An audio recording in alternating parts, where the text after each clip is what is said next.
Arthur Accro, un homme dont la planète a été désintégrée, a marqué l'univers d'une manière remarquable. Et la chose la plus remarquable à ce sujet est que la seule chose remarquable à son sujet en tant que personne est qu'il est remarquablement irremarquable dans tous ses aspects, à part celui d'avoir eu sa planète désintégrée. Et cela, bien entendu, est le cœur du problème, car la plupart des choses qui éveillent l'excitation dans l'univers sont causées par des gens dépossédés. Il y a deux façons de l'expliquer. L'une revient à dire que si tout le monde restait confortablement chez soi, rien ne se passerait jamais. Cette explication est très simple.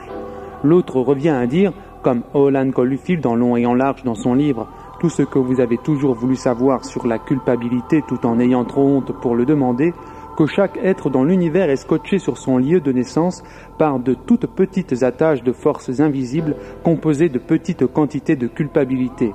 Si vous voyagez loin de votre lieu de naissance, ces attaches se tendent et se déforment. Cela fait directement penser à un ancien dicton arthurien.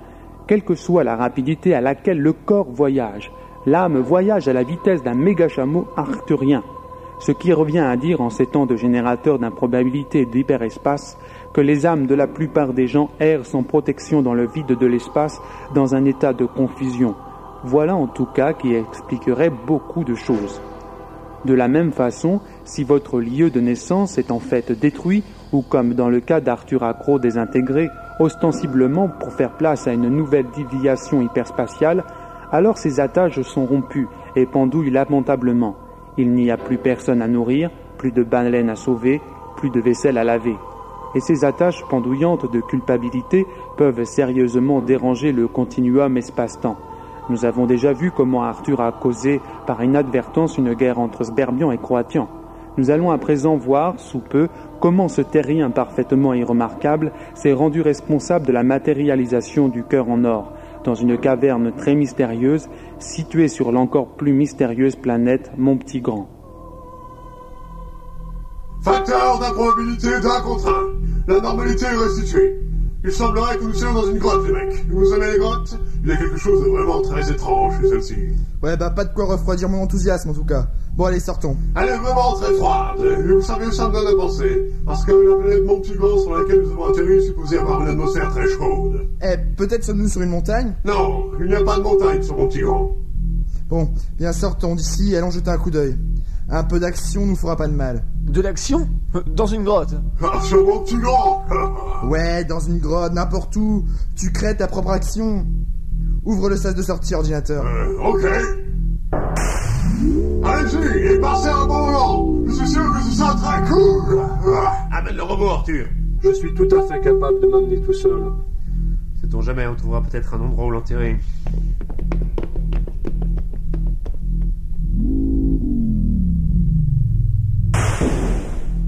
Un air sec et froid. Pas de montagne. Vérification d'altitude. Hey, les mecs, ça pourrait vous intéresser de savoir que bien que cette grotte ne se trouve pas dans une montagne, nous nous trouvons à une distance de 15 km au-dessus du sol. Hey! Bon, d'accord, ils le découvriront vous-même. Ouah, quelle grotte, mec! On pourrait vraiment... On pourrait vraiment quoi? On pourrait vraiment... Tu sais... Être dans une grotte? Nous sommes dans une grotte! Et quelle grotte! Et ouais, une gigantesque grotte! N'est-ce pas, Ford? Les parois sont vraiment incroyables. Une pierre d'une blancheur tellement pure. Du marbre! Je viens de constater que si j'enfonce mon bras gauche dans mon oreille droite, je peux m'électrocuter. Quoi?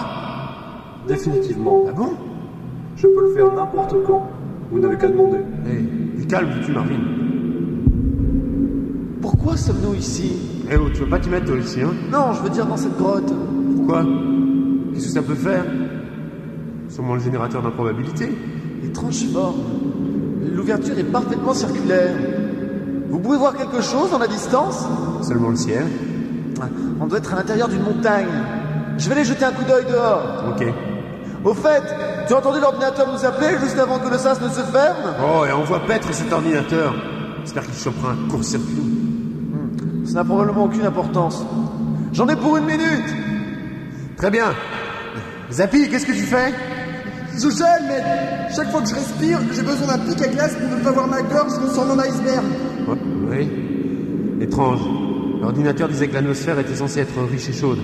Ouais, t'as pas entendu l'ordinateur nous rappeler après que nous soyons partis? Non? Oh, sûrement l'imagination. Non, Arthur a cru l'entendre aussi. Ouais? Bon, alors c'était juste l'imagination.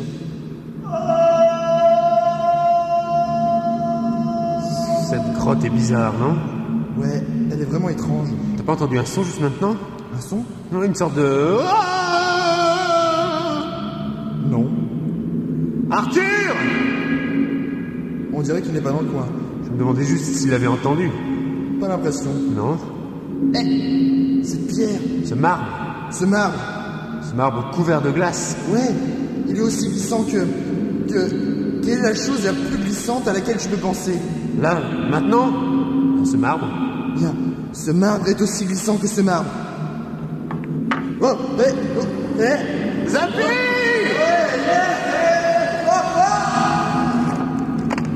Par le sacré poisson chantant de Zarkon! Il n'y a rien, Ford! Le vide absolu, pas de sol! Un zouave a piqué le sol! Que disais-tu à propos de Zarkon? Il n'y a pas de sol, Ford! Nous sommes à des kilomètres du sol! Tu parlais d'un poisson! Un poisson chantant! Où? Oh, c'est une expression! Par le sacré poisson chantant de Zarkon! Ça doit être une expression très spécifique alors! Quoi? Très spécifique! Pas très utilisée dans le langage de tous les jours! Je ne peux pas accrocher la glace pour remonter! Je vais tomber dans le vide! Je sais! J'essaie de ne pas y penser! Je suis très nerveux dans ces situations! Je ne pense pas pouvoir t'aider! Désolé! Quoi? Arthur et Marvin ont dû passer par Timor! Tu vas tomber aussi! Et je ne peux pas t'atteindre sans tomber à mon tour! Je suis désolé, je me sens très coupable! Mais ne pourrait-on pas parler de quelque chose d'autre? D'où vient l'expression « par le sacré poisson chantant de Zarkon » Par exemple, quelles sont ses variantes? Ford! Zappy! N'aurais-tu aucune curiosité intellectuelle? On dit souvent qu'une obsession disproportionnée portée sur des sujets purement académiques ou abstraits indique une volonté de fuir les problèmes de la vraie vie. Cependant, la plupart des gens qui traitent de tels sujets disent que cette opinion est basée sur trois choses: l'ignorance, la stupidité et rien d'autre. Les philosophes, par exemple, argumentent qu'ils sont très concernés par les problèmes de la vraie vie, comme par exemple « que vont-on dire par vrai ? Comment pourrions-nous atteindre une définition empirique de la vie ?» et ainsi de suite. Une définition de la vie, bien que pas particulièrement utile, marche à peu près comme ça. La vie est la propriété que va perdre un être qui tombera d'une grotte mystérieuse et froide située à 15 km au-dessus du sol. Ce n'est pas une définition très utile. A. Parce qu'elle pourrait aussi bien s'appliquer aux lunettes de l'être en question s'il s'avérait emporté. Et B. Parce qu'il oublie de prendre en considération la possibilité que le sujet puisse tomber sur le dos de, disons, un gigantesque oiseau de passage dans les environs. Le premier des oublis est dû à une paresse d'esprit. Mais le second est compréhensible parce que la simple perspective en est très clairement excessivement ridicule.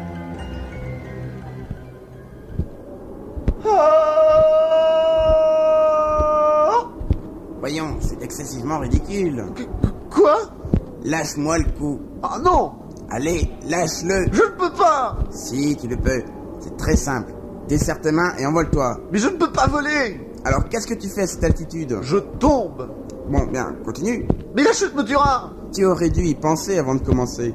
Tu ferais mieux de redescendre sur le sol. Non, pas question, je signerai mon arrêt de mort. Bien, c'est ton habitat naturel, pas le mien. Le problème n'est pas de savoir de qui c'est l'habitat, mais à quelle vitesse tu le heurtes. Ne pourriez-vous pas m'amener sur le sol et m'y laisser?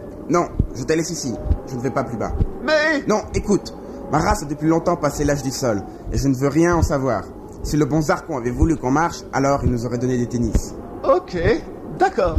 Si c'est comme ça que vous le prenez, je suis désolé de m'être introduit sans permission. Au revoir. Tu n'as pas besoin de partir en faisant tout un drame. Pour atterrir, remue les jambes et essaie de courir à la bonne allure. Oh zut.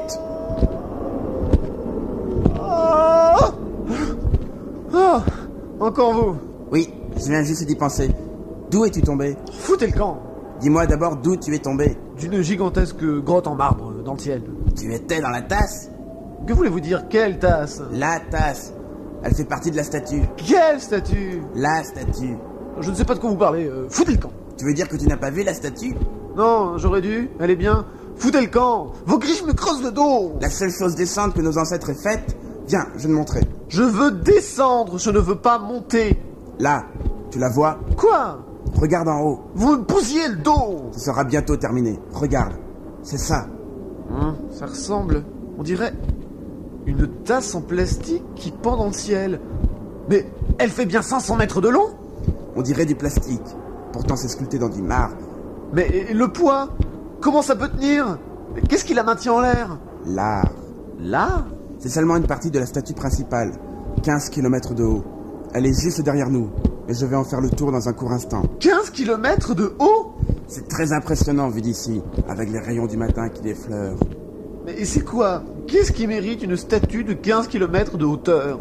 Elle avait une grande importance symbolique pour nos ancêtres. Elle s'appelle Arthur Accro jetant la tasse du nutrimatique. Pardon? Pouvez-vous répéter? Là, qu'en penses-tu?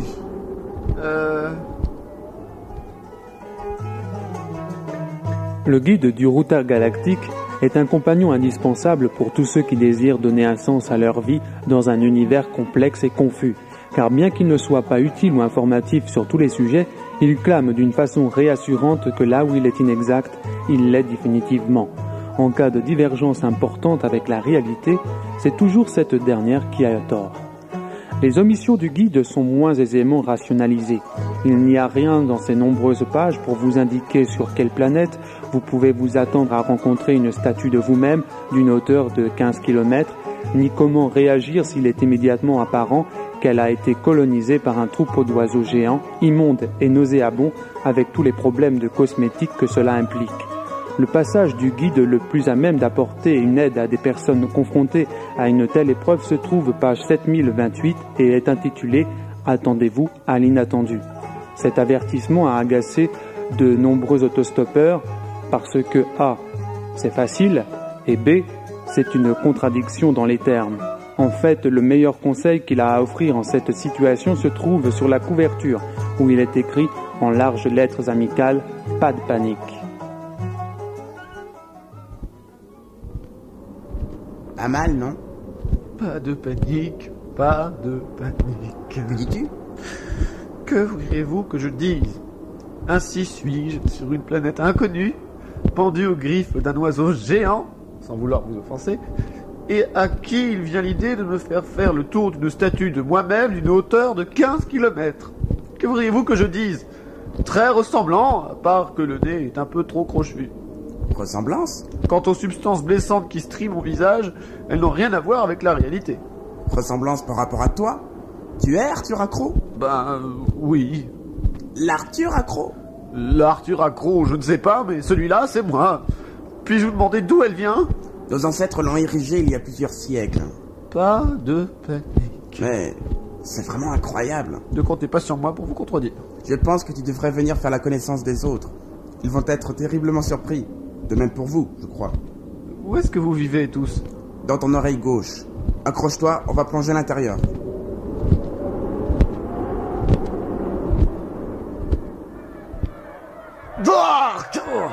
Que se passe-t-il? L'odeur! Quoi? L'odeur, c'est infect! Je n'entends rien de ce que tu dis. Mais pourquoi est-ce que vous ne nettoyez jamais mon oreille? Je disais que je ne peux pas entendre ce que tu dis. Oh, laisse tomber. Écoute, tu entends tout ce bruit en haut? Quoi? C'est cri? La population imprime de mon petit grand. C'est nous. Les derniers représentants d'une race malheureuse. Pourquoi? On ne m'en parle pas. Un peuple autrefois fier, vivant aujourd'hui dans une oreille, dans une odeur infecte. Pathétique, n'est-ce pas? Hé, frère oiseau! Salut oiseau! Salut oiseau!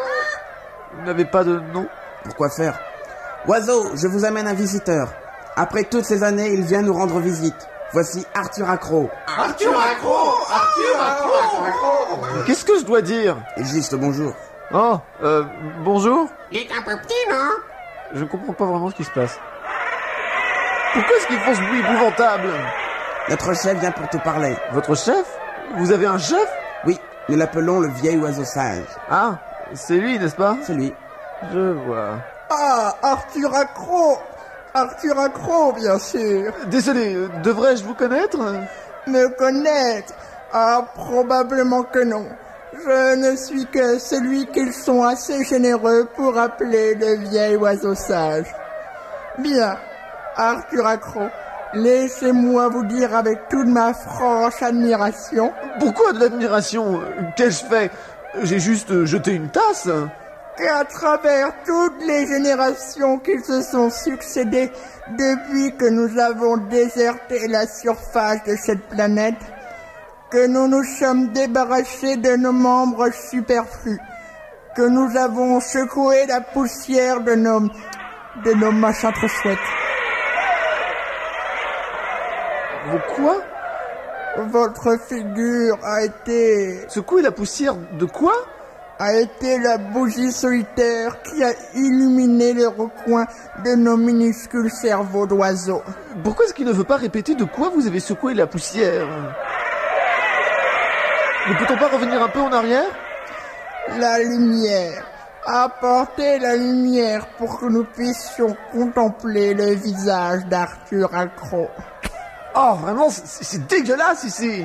C'est ainsi que vous êtes apparu cette nuit à nos ancêtres. Mais quelle nuit? De quoi parlez-vous? Imaginez notre planète au summum de la civilisation technologique. Pourquoi? En ce temps, nous marchions aussi sur le sol, comme vous le faites aujourd'hui. Pourquoi est-ce que tout le monde veut à tout prix me raconter sa vie? Mon cher, vous avez un visage tellement sympathique. C'est pour ça que vous en avez fait ça? Non, je suis désolé, mais dans mon monde, j'ai une jolie petite maison et un chouette boulot avec des perspectives d'avancement. Et je suis furieux à l'idée que ma vie consiste soudainement à m'asseoir dans mon oreille remplie de saloperies avec un paquet d'oiseaux déments et condescendants. Je suis désolé. Continue. Quelle franchise! Quelle audace! Ces qualités que vous avez éveillées en nous. Arthur Accro. Quand? Écoutez, notre monde a subi 2 fléaux. L'un était le fléau des robots. Ils ont essayé de prendre le dessus, n'est-ce pas? Oh non, mon cher, bien pire que ça. Ils nous ont dit qu'ils nous aimaient. Sordide. Précisément. Ensuite, une nuit, le ciel est entré en ébullition. Il a fait quoi? Et cette gigantesque vision est apparue dans le ciel. Un homme et une machine nutrimatique. Vous, Arthur Accro, et vous avez dit... Écoute, stupide machine, c'est dégoûtant. Reprends cette tasse. Et vous avez jeté la tasse dessus. Une révélation stupéfiante. Tu prends pour un masochiste au régime ou quoi? Et vous avez dit encore... La paix! En un instant, nous avons perçu la réalité.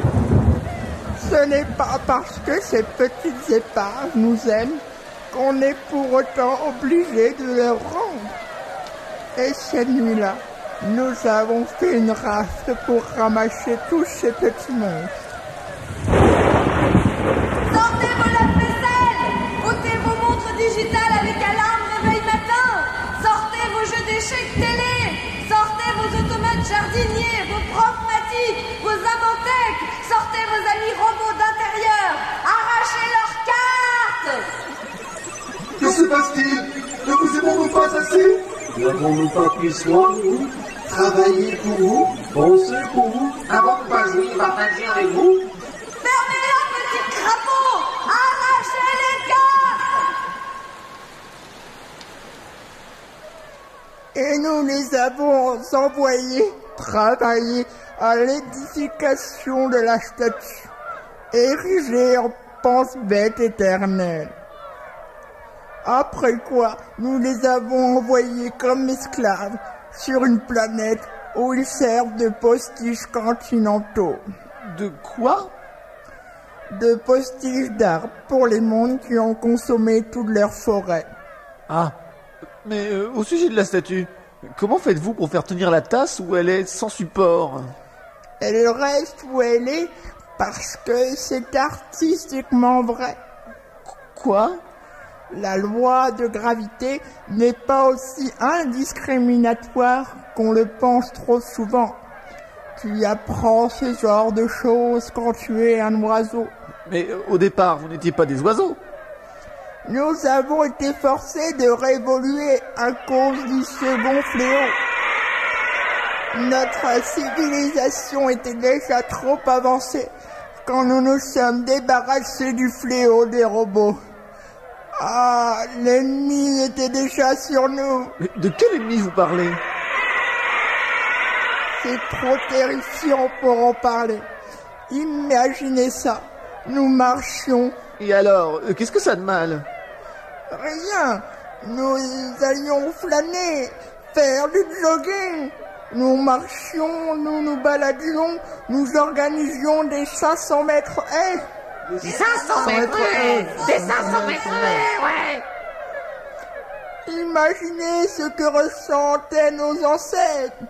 Marcher à travers nos villes gigantesques, enjamber les allées piétonnières, flâner sur les trottoirs et même errer dans un petit bois pour un tête-à-tête avec une amie. Quoi? Peut-être lui faire du pied sous la table.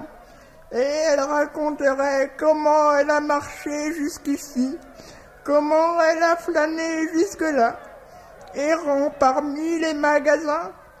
Peut-être aura-t-elle tenté d'acheter une paire de... pour acheter des choses. Vous savez, des machins tout chouettes. Quelle chose? Est-ce que ce sont ces trucs dont vous refusez de parler et desquels vous avez enlevé la poussière? Oh, voyons! Et ensuite, il flânerait dans le coucher du soleil. Flâner dans le coucher du soleil. Oui, c'est idyllique. Alors, qu'est-ce qui n'allait pas? Non, c'est trop horrible. Je ne puis en parler. Mais alors pourquoi avez-vous abordé le sujet? Il suffit de dire que nous avons juré de ne plus marcher sur le sol. Pourquoi? Qu'est-ce qu'il a? Oh, si vous voulez savoir, vous devrez descendre sur le sol. Vous y rencontrerez ceux qui sont venus réveiller l'indicible cauchemar de notre passé. Un cauchemar! Très bien. Comment puis-je descendre? Il y a un ancien ascenseur express dans votre colonne vertébrale qui vous emmènera directement au niveau du sol. N'importe quoi pour sortir de mon oreille. Montrez-moi le chemin. Ça ne peut pas être plus indicible qu'ici. Dans la galaxie moderne, il n'y a pas grand-chose de réputé indicible. De nombreuses expressions et de nombreux mots considérés comme désagréablement explicites il y a encore quelques décades étaient-elles simplement sous-entendues en public. L'auteur était fui, banni de la société polie et dans des cas extrêmes, exécutés, sont maintenant considérés comme très sains et propres et leur utilisation dans les discours de tous les jours est considérée comme la preuve d'une personnalité très cool et bien dans sa peau.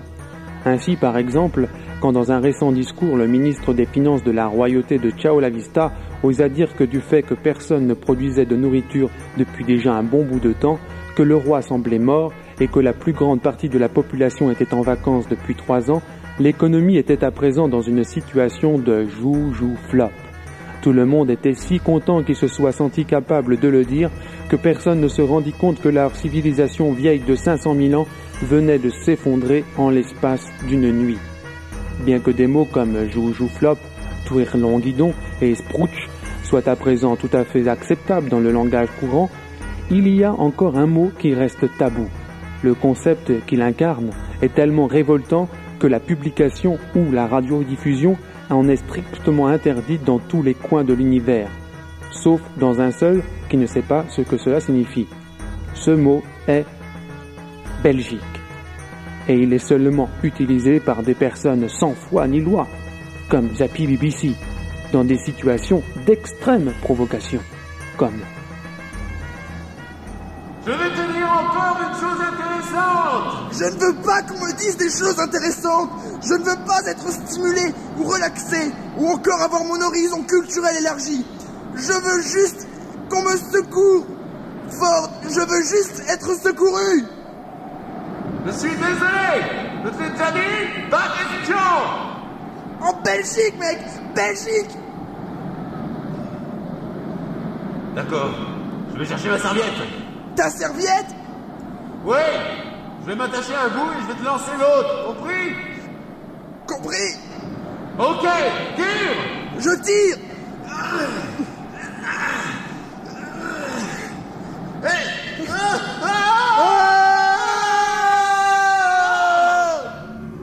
Espèce d'imbécile! T'as dit tire, mec! Ouais, mais pas si fort! Tu t'attendais à ce que je tire avec quelle force? Juste assez faible pour que je ne sois pas tiré vers le haut? Je ne supporte pas l'altitude! T'inquiète pas, nous serons bientôt en bas. Ensuite, tout va bien se passer. Nous pourrons très bien atterrir dans l'eau ou quelque chose comme ça. Sais-tu nager? Aucune idée! Comment ça? Bah, tu sais, en gros, je n'aime pas vraiment aller dans l'eau! Quelle sorte d'autostoppeur tu es, mec? T'aimes pas l'altitude, t'aimes pas l'eau? Je suppose qu'on n'a aucune chance d'être ramassé par un oiseau au cours de notre chute, n'est-ce pas? Un oiseau? Ouais, un oiseau! Tu sais, le machin avec des ailes! Faudrait que ça en soit un sacrément gros, mec! Ou alors qu'il y en ait deux! Faudrait te remettre les idées en place! Les chances pour qu'un type en chute libre tombe sur un oiseau sont de 10 contre le montant découvert! Alors 2 oiseaux, ça, mec, c'est vraiment... Écoutez, c'est abusivement ridicule. Pendant ce temps, Arthur est au plus profond de lui-même. À peine a-t-il émergé du trou caverneux, situé entre 2 de ses orteils, dans un voile épais de poussière, qu'il est accosté de la manière suivante.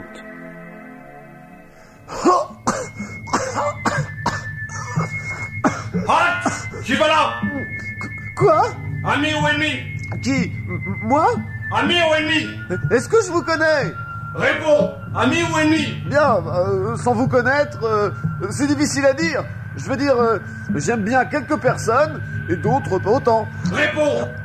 Bien, je dois dire que parmi le très petit nombre de gens qui comptent pour moi, ou plutôt comptaient, la plupart ont été désintégrés, vous voyez. Bon, très peu ont des yeux rouges et perçants, une armure noire et des pistolets laser. Aussi, je pense que la réponse penche probablement vers... Réponds ou je tire!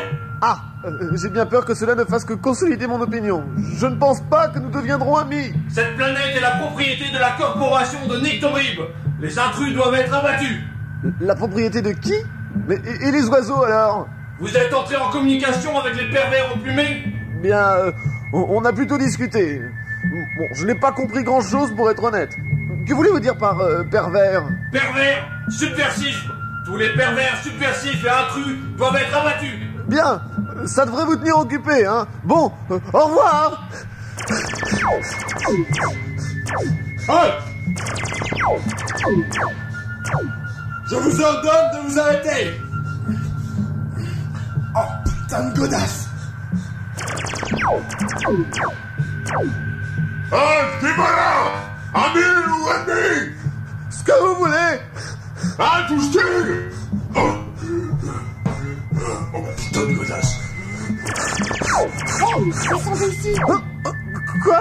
Dans le fossé, venez, il y a un abri secret. Merci. Silence à présent.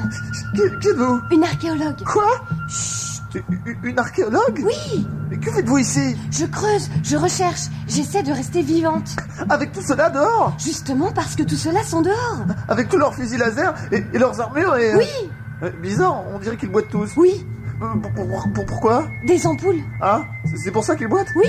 Et pourquoi est-ce qu'ils ont des ampoules? Ça, qui que vous soyez, est une très bonne question. Et la réponse? C'est pour ça que je suis ici. Vraiment? Drôle de boulot pour une archéologue.